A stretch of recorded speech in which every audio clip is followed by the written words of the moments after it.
Do you understand how painful it is to be reminded every day that your race means nothing? We are a physical representation of our support for George Floyd. We are a physical representation. We cannot demonize our own. We are the pillars of the family. Imagine this, a nation that is set up with individual families that are thriving, that are healthy, that communicate, that raise their children in love, have a better rate at becoming better human beings. And that's what we need to create. Black men, it starts with you. That was John Boyega at Hyde Park on the 4th of June. It has been nearly a month since George Floyd was murdered by police in America, a tragedy that sparked protests around the world. Your social media pages may be free of black squares now, but there is still so much work to be done. Petitions to be signed, donations to make, and history to learn. I urge you to not stop. Black Lives Matter. The Blast from Our Past Network.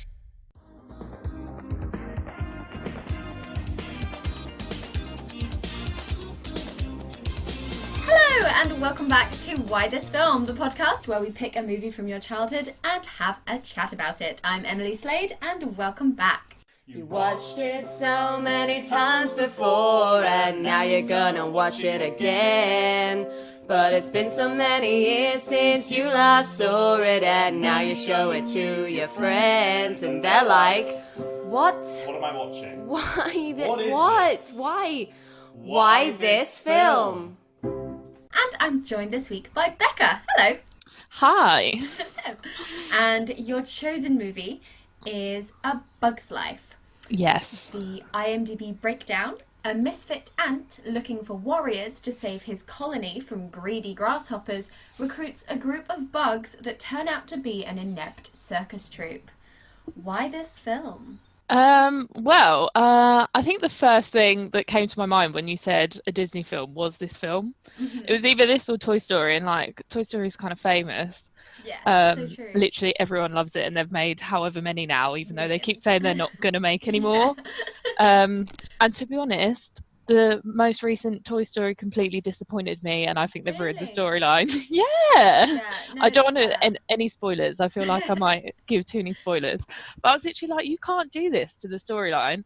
Whereas I feel like A Bug's Life is a classic, and they haven't ruined it yet. So it's a forgotten gem, isn't it? It hasn't warranted any weird sequels. I mean, what would they do? It would just be the same story, probably. Exactly. It's So super original. It's back in that Pixar time when they were like, because it's one of their first, isn't it? Yeah, I think is it from 98?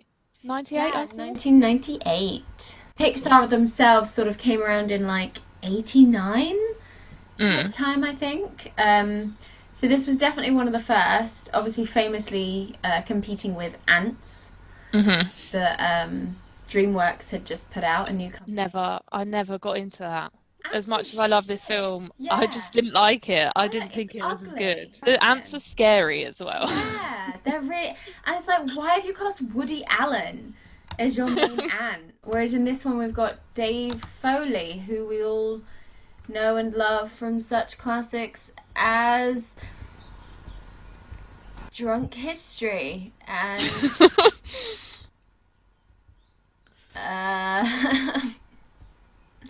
he's in pretty much everything.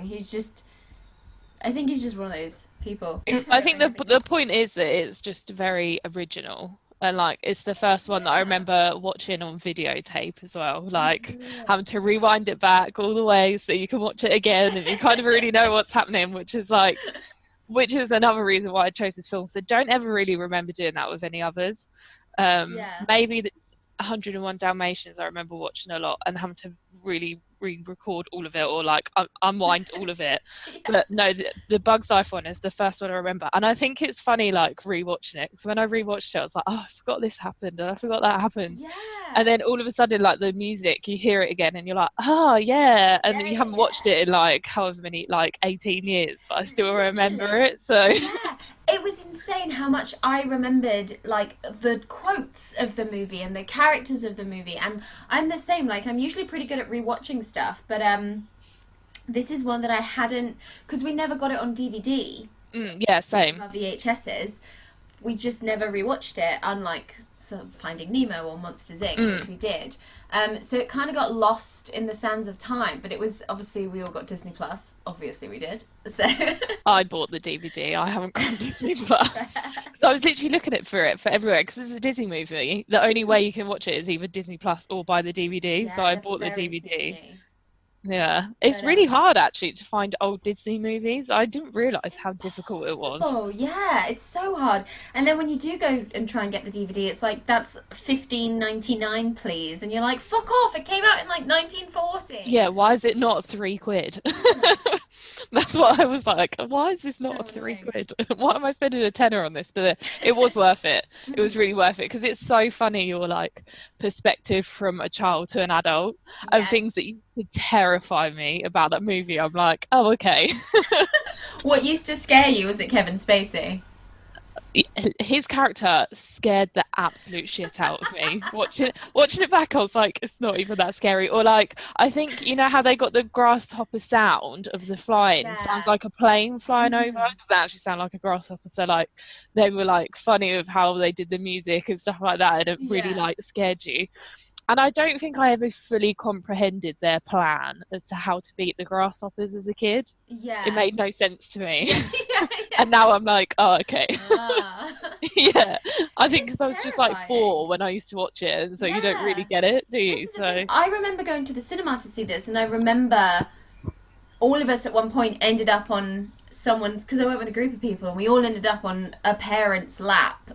So like by the time the grasshoppers came back a second time, because it is scary. Kevin Spacey is scary when you're a kid, and even as an adult watching it this time round, when he does that wonderful thing where he's like getting the nuts out of the tube, and he's like, Yes. did that hurt? And he's like, no. Just, what about that? No. How about this? And then he like... and the speech he kills makes them. afterwards, yeah. Yeah. The speech he makes is so relevant to like So relevant. like politics in today's society now, like Literally. how he was saying how they're only small, but if they all come together, and I'm like, imagine if we all actually, like, even now we don't all come together and work for things. So Literally. yeah. It's really mature. Just snuck in a kids movie.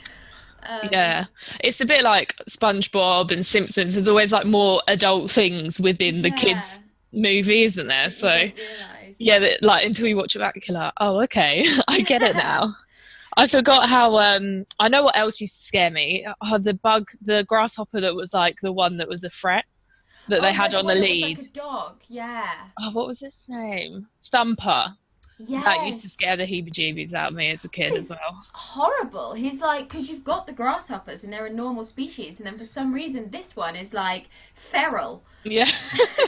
But then, like, they should be feral anyway. They're grasshoppers, but they're quite human in the way that they like make them move and everything. Other than the flying, that's the only bit about them that's actually like a grasshopper. Yeah, and how they're able to crush the ants. Because the one thing about Ants, the movie, is that all the bugs are in sort of proportion to each other. Whereas in this one, it's just like they're all the same size. It's fine. Yeah. But if you think of the size of a grasshopper compared to an ant, like it's a massive difference, and no wonder it's scary. And when he's like crushing Flick under his fur, it's always like, ah, no. Yeah. I loved Molt more this time round. The Richard Kind playing Hopper's brother, like stupid brother. I like got the joke more. Where it's like, you promised Mum that you weren't allowed to kill me.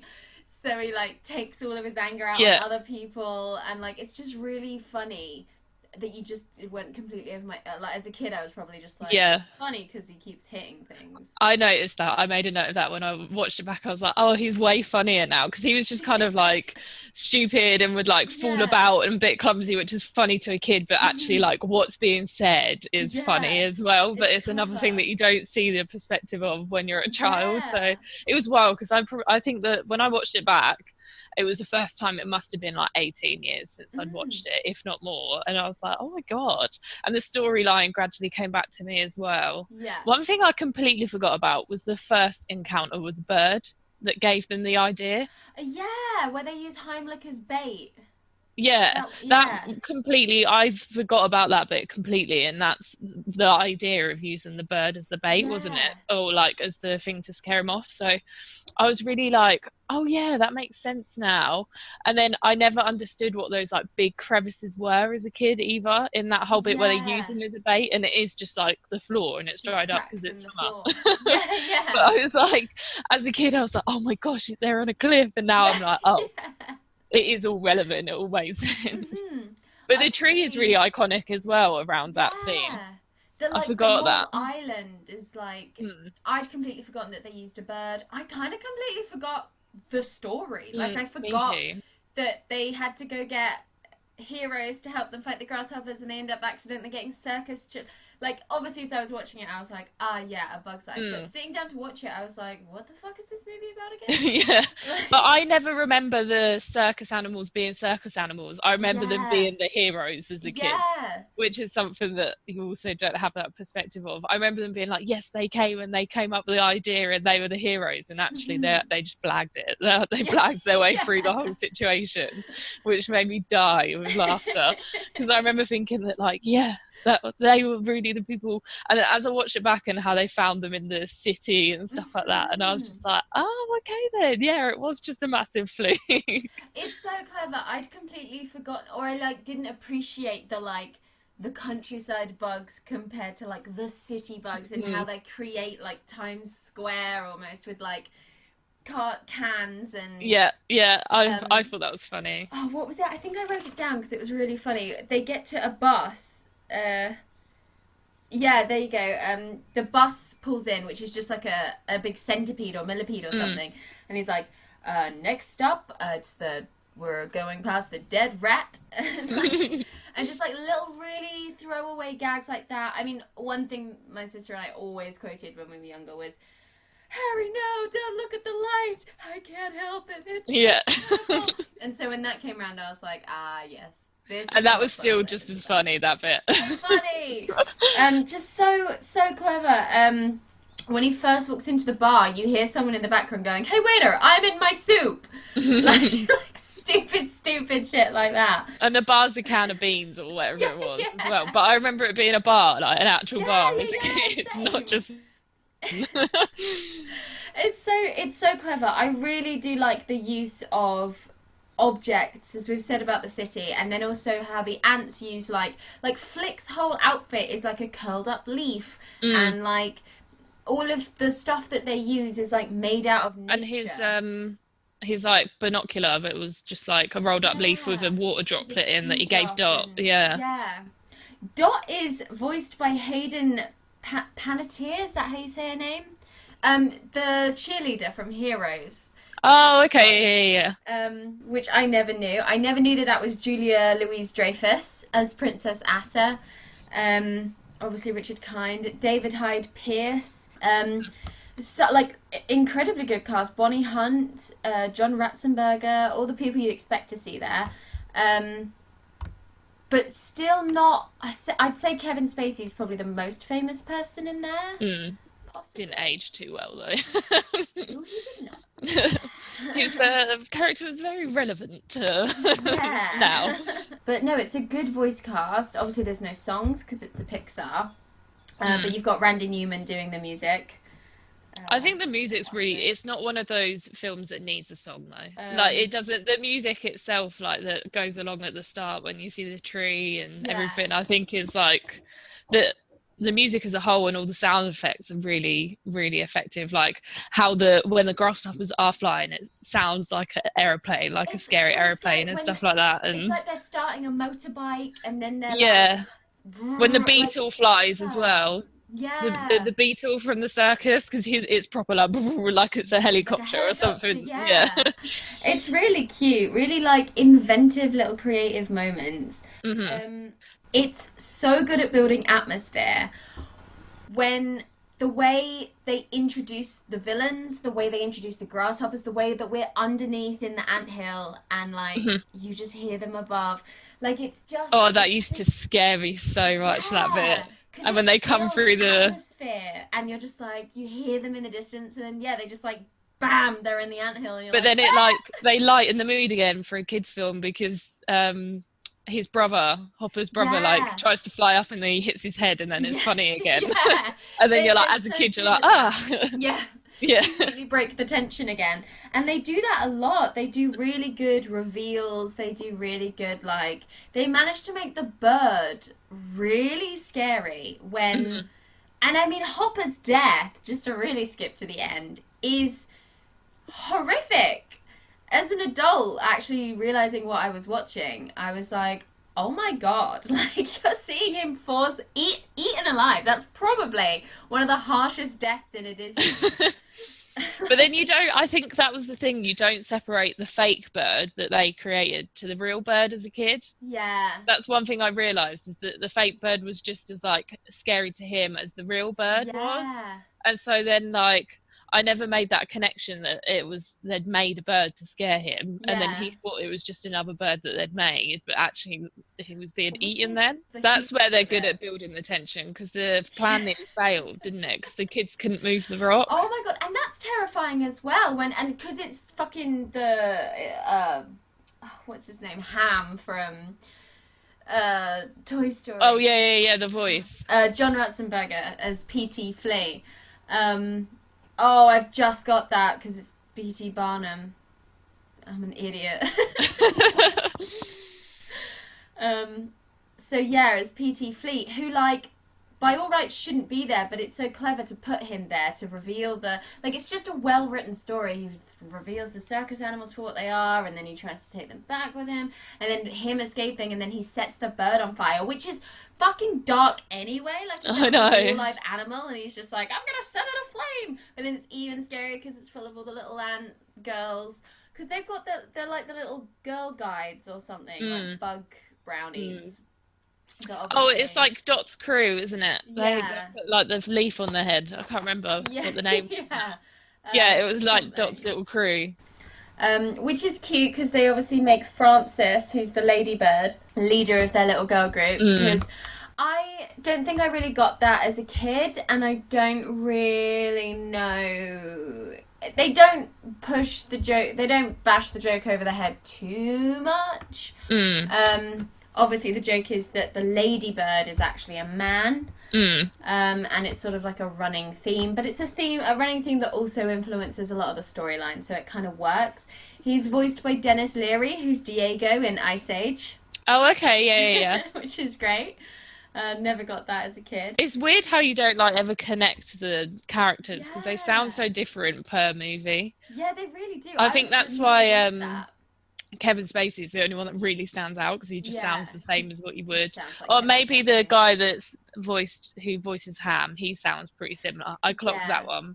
Yeah. But then I always thought his character was the real villain out of all of this. Like, interesting. Although he's the smallest one, he's the real villain, because obviously it's just like a fight between who's the bigger animal with the actual real storyline. So, like, obviously the grasshopper's bigger than the ant and the bird's bigger than the grasshopper, but he's all about, like, it's more modern to, like, life. It's all about making money, about and he's the real villain in it. He's like the Thénardiers in Les Mis. Like, you don't really realise how bad they are because you're distracted by, like, the actual villain. But it's so true, because, like, doesn't he come back to be like, Flaming Death is a massive success, and he wanted to make more money off of it. And I want to make more money off of you. And they agreed to go with him. In the end, which is bizarre to me. So weird. And the way he's like, yeah, you're gonna have an unpaid internship, like, he has no redeeming features. He's just the absolute worst. I honestly don't know why they go back to be with him. Like, makes no sense whatsoever. It was never really explained either. No. Which is why I think he's the real villain, because they've fallen back into that hole of the same thing what we saw before Flick met them. And then he's the one that completely ruined the bird plan because he set it on fire. And it would have worked if it wasn't for that.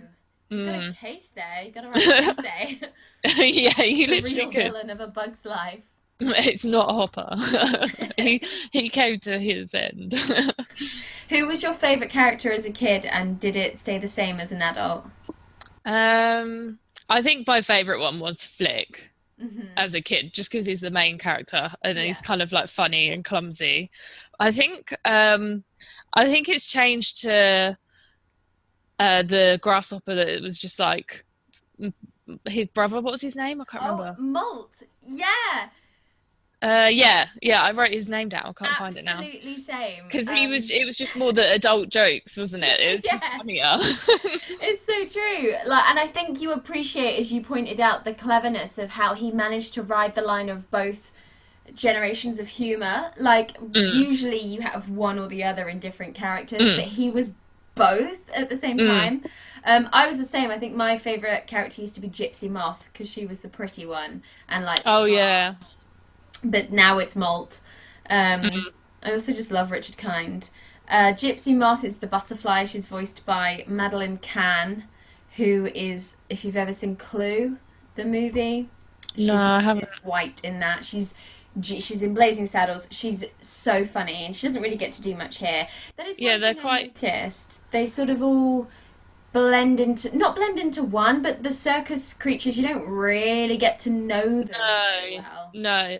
Only, I'd say the ladybird gets, Frances gets more of a character, but that's about it, I think. Yeah, which the whole rock story is really, like, the whole gag about the rock I find is really funny, because it was like a really significant, like, adult thing that Flick was trying to teach Dot. Yeah. And then when the circus animals see it, and they're like, must be an ant thing. It's just one of those things that they, like, haven't connected the dots. It's so funny.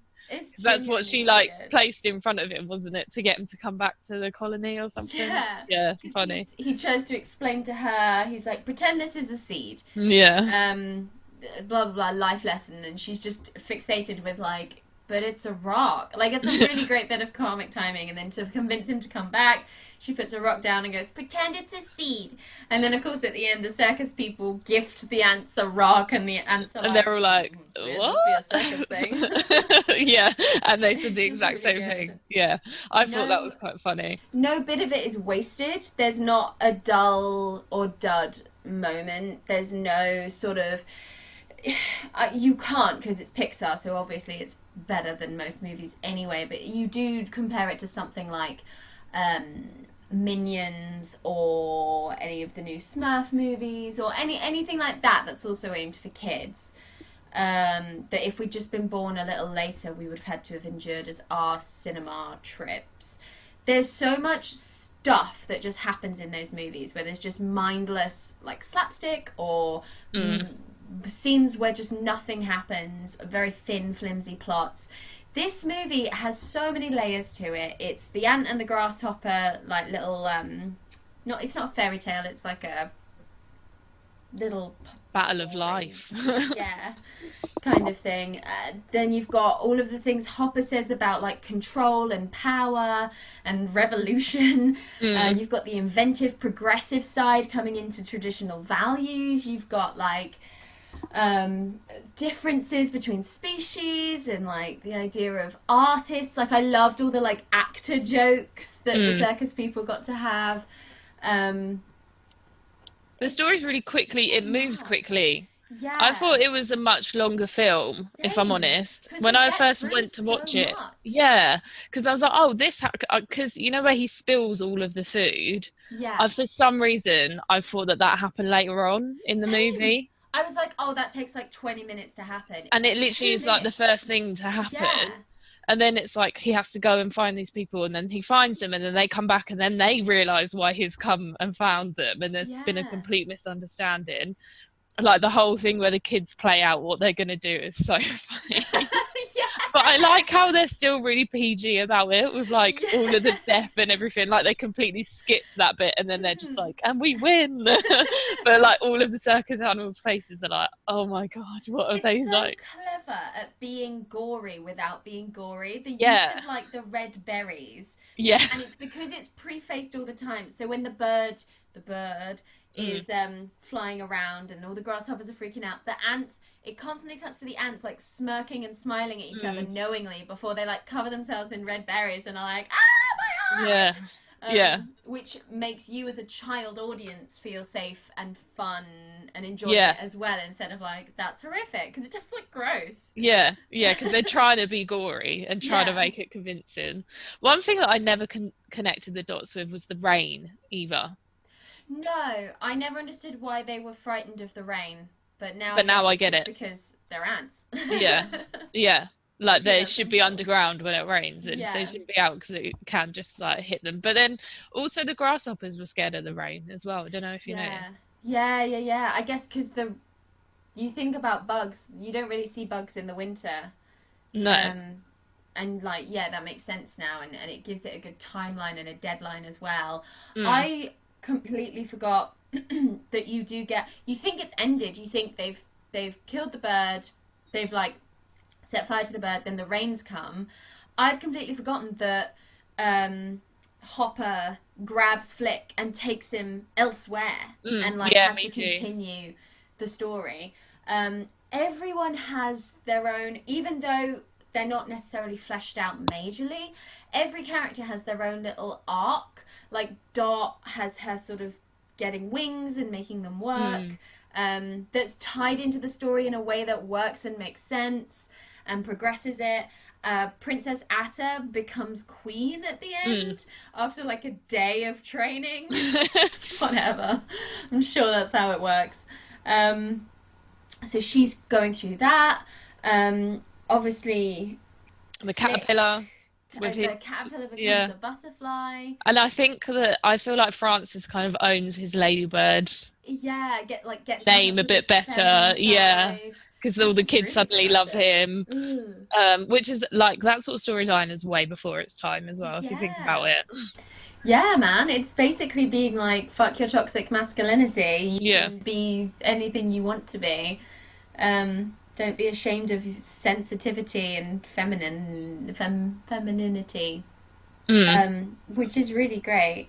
Which is why I think that the little bug that is in charge of the circus is the real villain, because he never progresses. It's going back to make money. He just stays exactly the same. It is weird, and I just always get distracted because they do that cool thing where they fire off the like seed plants. As they leave. Yeah. And I'm always like, pretty! I forget that it's like, why are you going back with him? Like, you didn't enjoy it. You have to go back to the scabby city. You don't have to go back with him. This is the thing. I think in a movie today, they would integrate the circus bugs into the life of the ants, perhaps. That might be what they would do. Which would be cool to see. The stick insect is so funny to, like, I'd forgotten how hilarious they all are. Just this idea of, like, just the idea of the characters that they came up with, like, a stick insect that's like a wannabe Shakespearean actor that always gets cast as like the sword. It's like someone came up with that. It's genius. Yeah, it's like they've all got their own, like you say, they've all got their own little storyline that is so relevant. Because like Flickers, he wants to be an inventor, and actually they just want him to fall in line and do what everyone else is doing. But if you think about it, his actual inventions were like good. It messed it up. And it would have made their job easier. He was just clumsy. And then at the end, didn't they have some of them using his invention? Oh yeah. They all like he becomes prince basically. So, or like king even. So like they're all using his machines by the end. They're all using the spyglass, etc. I have to say, at the very beginning, when he does put the seeds on the offering and then tries to go back underground, and he gets his machine stuck in a rock, and it all topples over a cliff, and it's so cleverly done for adults, because I was watching it and I'd forgotten that it happened. I felt genuine like fear and disgust. I was like, please don't do this, please save it, please get it, please. As he's trying to hold this leaf and it's failing, and then he looks over the cliff, and I'm like, maybe it's all at the bottom of the cliff and they can just send the grasshoppers over the... But they've thought of that as well, because it's all gone into the lake and it's all disappeared. And I was like, oh, you're one step ahead of me, Pixar. So they can't reuse it and everything. I think that the storyline is over a longer period of time than we initially thought as well. Well, it's the sort of whole summer, isn't it? That they because they have to go and try and make more off him, but it's too close to the end of the season. And so then they haven't got enough stuff to give to them and for the winner. And then the rains come. So like, I kind of see it as the storyline starts in like July. Yeah. And then it finishes like end of August, when the rains normally come in September. Like if you're working off like English summertime. Yeah. That's how I see it. Because if you think about it, like the scene where they build the bird is like a kind of like a time lapse, isn't it? And that must have taken them a really long time, their ants, at the end of the day. So that was another thing, like you said, oh, she seems to become queen in a day. That's how I saw it when I initially watched it. And then when I was thinking about it, it was like, oh, actually this storyline's over a way longer time, because they like time lapse with him traveling to the city and then have him to get back, and there's lots of like traveling in the actual movie that I've completely forgot about, like the scenes where Flick sat in the back of the circus truck and stuff like that. Which I don't know why they do, because they all seem to be able to fly anyway. So I think it's to show that they're sad. That's what I took it as, like, oh, they're so sad they can't even fly. Yeah. Yeah, that's so true. Yeah, that is so true. But I think I've also forgot about the spider. Who's in the circus, that she actually was a character, because she only has her like moment when the bird's trying to get Dot and she makes the basket, and that's about it. She's such a forgotten character. She's the like animal tamer, so her and whatever the big beetle called, Dim. So like the idea is that she's just, and it's Bonnie Hunt, who you may know as the rabbit mom in Zootopia. I've watched that movie once, I think. But I think I know what you mean, yeah. Yeah, and she's also sort of barely in it. She doesn't really do much except spin webs and look after Dim. But even if they're not a big character, they're always needed in the storyline at some point. And distinctive as well. I think the building of the bird was so cool. Like, it was such a clever, inventive little montage where, as you say, like, everyone got to show off their skills. Like, she would tie the sticks together. The ants would they got the Dim, like, flipped a huge sort of backbone twig down to sort of make it. They were all getting leaves from the trees. It was really clever. It was really fun to watch. Do you know what that scene where they're building the like bird and then having to fly? It reminds me of Chicken Run.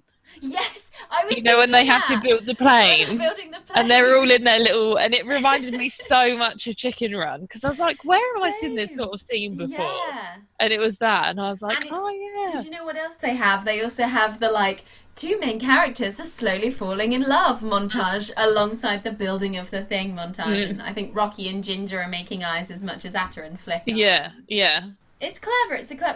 Because it's so imaginative with what they're doing. Like chickens building a plane out of junk from a chicken yard, and ants building a bird out of nature. It's engaging whilst also progressing the plot. It's a clever way to lapse time and keep it to an hour and a half. But you're right, no, the whole movie I was like, this is the same film, because it's about a species trying to get freedom by creating something and succeeding in the end. Yeah, because did Chicken Run come after Bug's Life? I'm sure it did. I think it did. I want to say Chicken Run was like the 2000s. It's not Disney though, is it, Chicken Run? No. Is it DreamWorks? 2000. So it's stop motion because it's Aardman Animation, but I think, it was distributed by DreamWorks. Yeah. So it is like this, actually, when you say that, it's the same storyline, isn't it? Yeah, but they have a bit more of a twist on it. And they've got Mel Gibson instead of Kevin Spacey, I guess, is the difference there. They have too much of a human element for the Chicken Run as well. Like, that is a bit too close to home. Like, she's just trying to slaughter the chickens, where it's like, at least it's animals killing animals in Bug's Life. It makes it a more child friendly. But it's still, you still have the same fear for so I remember when you compare the two, the woman was so scary in Chicken Run, and so I was just thinking when she's when her hair is waving, she's got her eyeliner and she's clinging onto the fairy lights trying to swing at Ginger with an axe. It's the same fear I felt about Hopper. But it is the same fear. It really is. Well, watching it as a kid, but I'm pretty sure I've watched Chicken Run as an adult, so I see it a bit same. differently. It's a good one.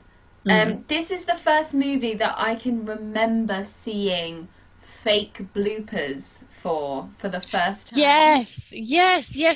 I forgot about that at the end. Yeah, that's so true. That's so true. And I remembered it going in because it was so groundbreaking, if you want to call it that, at the time. And because there's a line in the movie where the ladybird is holding the stick insect and they're flying rapidly in a really tense moment, and he drops him in like a twig bush, if you will. And he's like, where are you? Where are you? And he's like, it's me. It's the only stick with eyeballs. And for some reason, I thought that was a blooper scene. Because I remember I think I watched the bloopers, the fake bloopers for Bug's Life. Because if you don't know what we're talking about, listeners, at the end of A Bug's Life, whilst the credits roll, they do like fake cut, like takeout scenes where they like have a clipboard and they're like, and mark it. And then they do it as if these creatures are actors in the movie. And because it doesn't even feel like they fluffed up whilst voice recording, it feels like they were purposefully written as bloopers for this movie. And I always thought that twig scene was one of the bloopers because it had that sort of vibe. Yeah, because he picks up another stick, doesn't he? Yeah. And but that's in the real movie. The bloopers are things like it took away the fear of, which kind of happens in the movie, of all of the villains. So you see Kevin Spacey as like a dramatic actor who's like storming off to be in his trailer because he's upset that like Julia Louis-Dreyfus aunt keeps laughing at him, and the like scary feral grasshopper is suddenly like making choices as an actor and is very like, it makes it less scary. It like brings that light-hearted humor to it, and then like the whole thing with Hopper getting eaten, it makes it then seem like it's not real. It's very clever in that way, where it doesn't undermine it does just sort of add to it, I think. Because it was so funny and clever. I remember thinking that as a kid, let alone as an adult. Such a good idea to have these like... Yeah, but as a kid you like really believe it as a blooper as well, don't you? And then as an adult you're like, they put so much effort into extra animation just for that. and it must have been so fun for the voice actors as well. And it's just a really cute idea that you have these characters are actually actors, like they've employed an ant to play Flick. Which is really cute, because then I think they do it with other Pixar movies later. Toy Story 2 definitely has some. Toy Story 2 has them, I remember that. Because I remember Woody like falling in the sellotape and stuff. And then they've like drawn like stuff on Buzz's. On Buzz's helmet as it comes down, I remember the Toy Story 2 ones. Do you know, I don't really remember any other movies that have got them, but they all do have them. Because I don't remember Finding Nemo having any. And I wonder if that would undermine Finding Nemo because it's so sort of serious. But it was such a good idea. Like, bring them back. Bring back Pixar bloopers. Like, they were so great. But then now, like, because they've got Marvel now, haven't they? But Marvel do a similar thing now, don't they? Where you have to watch the whole credits to then see what the next thing is, and which was a bit more like amazing once you realised it when Marvel was just starting off, because you're like, oh, what's the next movie going to be? Like, I can't remember what one it is, but I think it's an Iron Man movie where you have to wait until the very, very end, like 10 minutes of credits, to then see that they've discovered Thor's hammer or something. I really remember that one in cinemas, and I didn't know my superheroes at all back then, and I was like glued to the screen, and it was like chunk chunk chunk chunk chunk chunk, zoomed in on Thor's hammer, and then like cut to black, and I just was like, I don't get it, but I love it. See, that's the sort of thing that I didn't realise they'd done until the DVD had come out, and then at that point they were already advertising Thor, and I was like, I get it now. Like, or like how Pixar do things where like it's more famous in like Toy Story, but where they put like different parts of the movie in different movies. So like, isn't the pizza van in like every Pixar movie? It is. And I saw it in A Bug's Life for the first time properly Yeah, It's, because the pizza thing's in the city, isn't it? Yeah, it like the pizza pans van up is in. and you see sort of a rundown shack house in the Yeah. distance, and the pizza van's parked Yeah, outside but of they it. all link to one another somehow, don't Yeah. they? Which is funny because it's like other movies have now done that. Like Marvel's one of the biggest ones to have done that. Like I know, So is it true. the first? I think it's the second Iron Man actually, where he's having to build himself a new chest wall, where he uses like Captain America's shield to like prop up the thing, and it's like it just all comes back to how Pixar did it first. Literally, Pixar did it. Yeah. Like, isn't Nemo like one of the cuddly toys on Monsters Inc. and stuff like that? Yeah, it's so true. And then like Lotso hugging Bear is seen in The Incredibles. Yeah, all he's reading an Incredibles magazine in Finding Nemo. It's everywhere. It's all over the place. It's so clever. And the lamp as well as I don't think you see as much of it in A Bug's Life though, because it's such an early movie.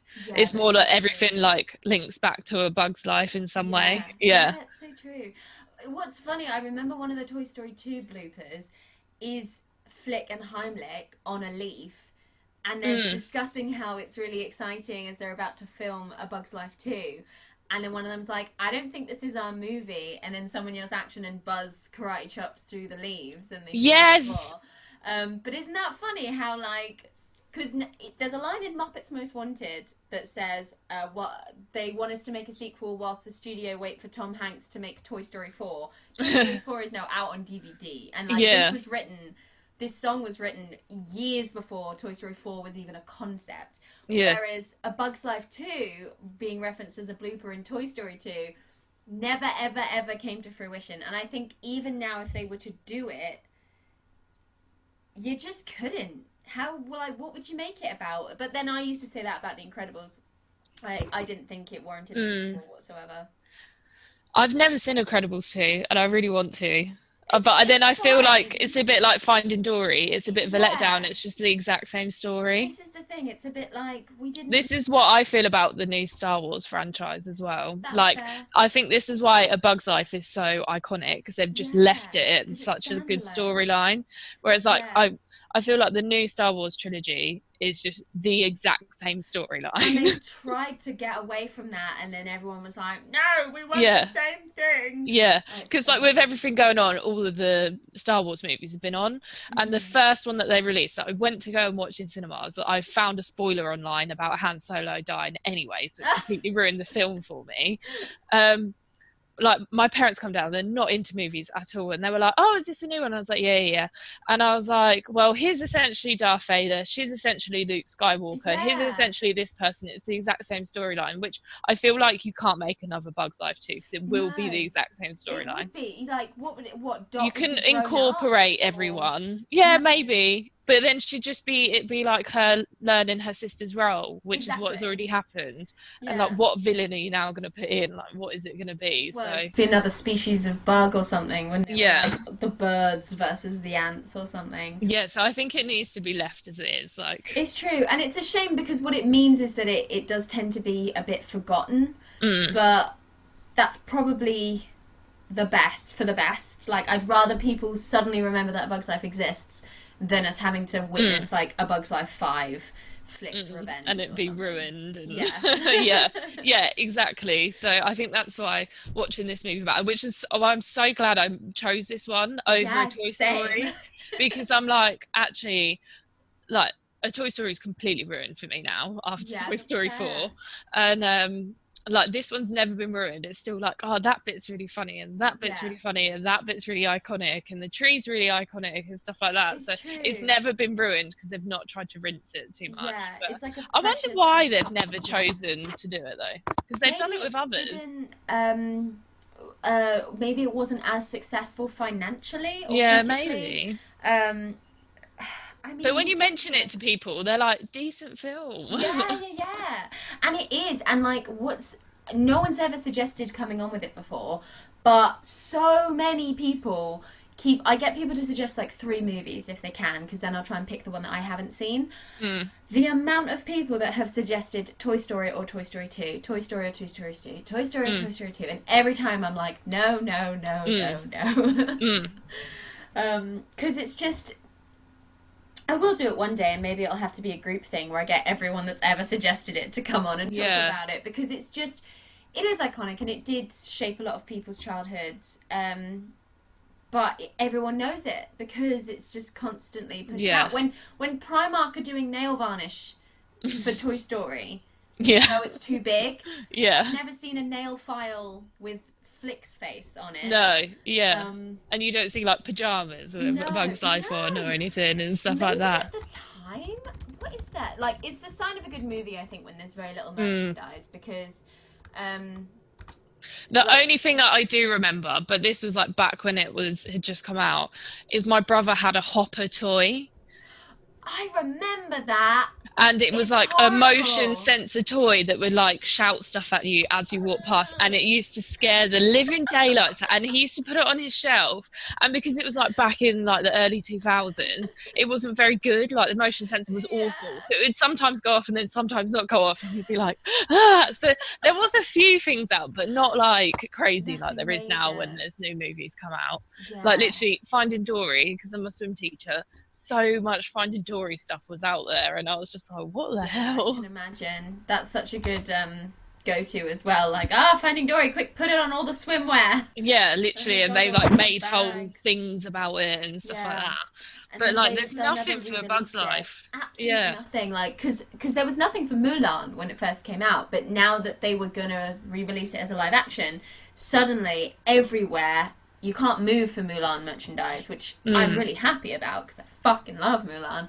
But yeah, I wonder with like Disney Plus whether you'll see these old movies that have been left alone be like recreated again. Yeah, because Disney, like, especially now because they've got loads of offers on and because everyone's stuck at home, and the amount of people that I'm like, I've bought Disney Plus that I've seen online, and it's like, I wonder if they come across these movies that they've completely forgotten about, like A Bug's Life, suddenly they get really popular again because they're so iconic. I wonder if you'll see that in like a couple of years time. Bug's Life too. Yeah, I hope not, because everything's always been a little bit of a disappointment. Like, 100%. Finding Dory was a bit of a disappointment to me. Toy Story 2 was the only good true sequel, and that's because they waited long enough and they had an original story. Yeah, it was a completely different story, wasn't it?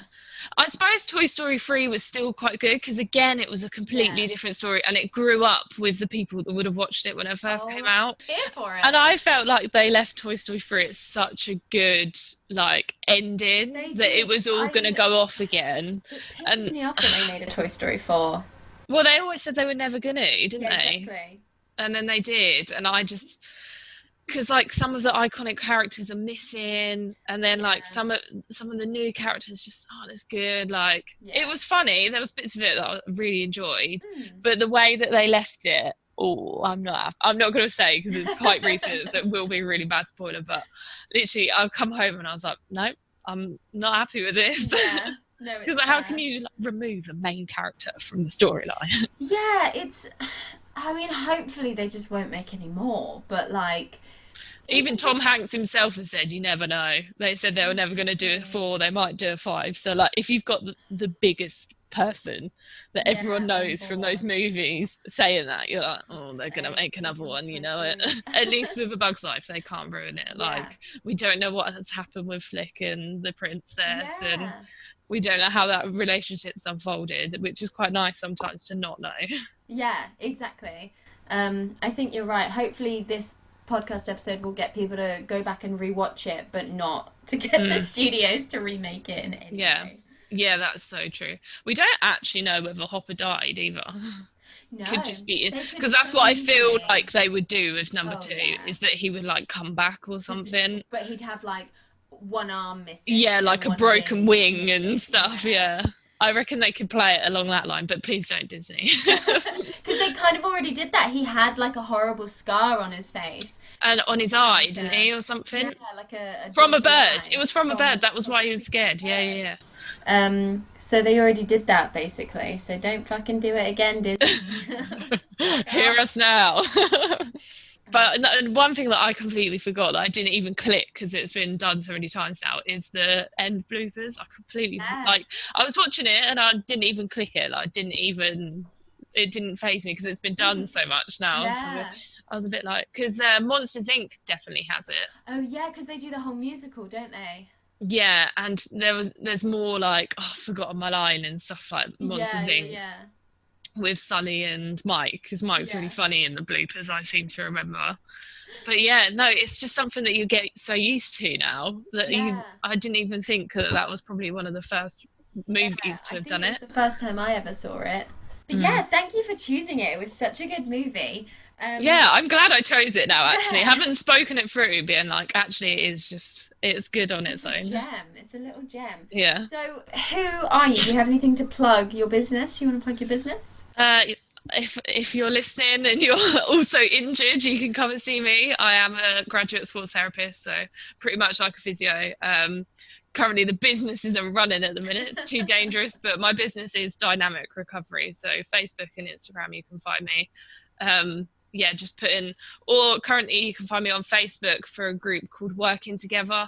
If you're completely bored at home at the minute, you want to stay active but stay injury free, I'm running that alongside a personal trainer, because everyone's bored at the minute. We've got nothing to do. So if you come and listen back to this in like 5 years time, it might not be running. Fingers crossed there won't be a world pandemic then.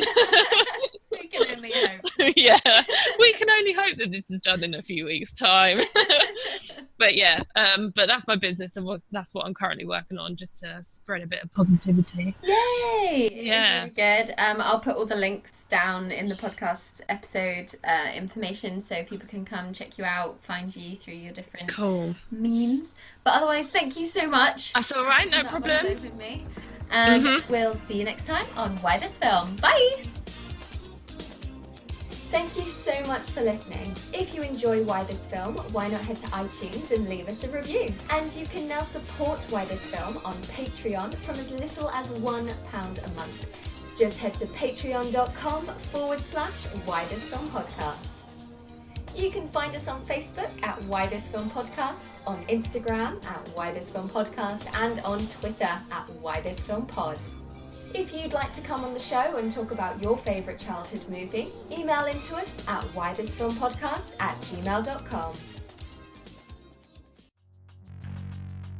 What's up, guys and gals and everyone in between? This is Tess from Ongoing Comic Book Discussion Podcast, the place where a fun gal like me dives into the world of comic books one adventure at a time. Join me every Wednesday as I review a new comic book topic with a fun guest. I don't know if you know this, but comic books rule, dude.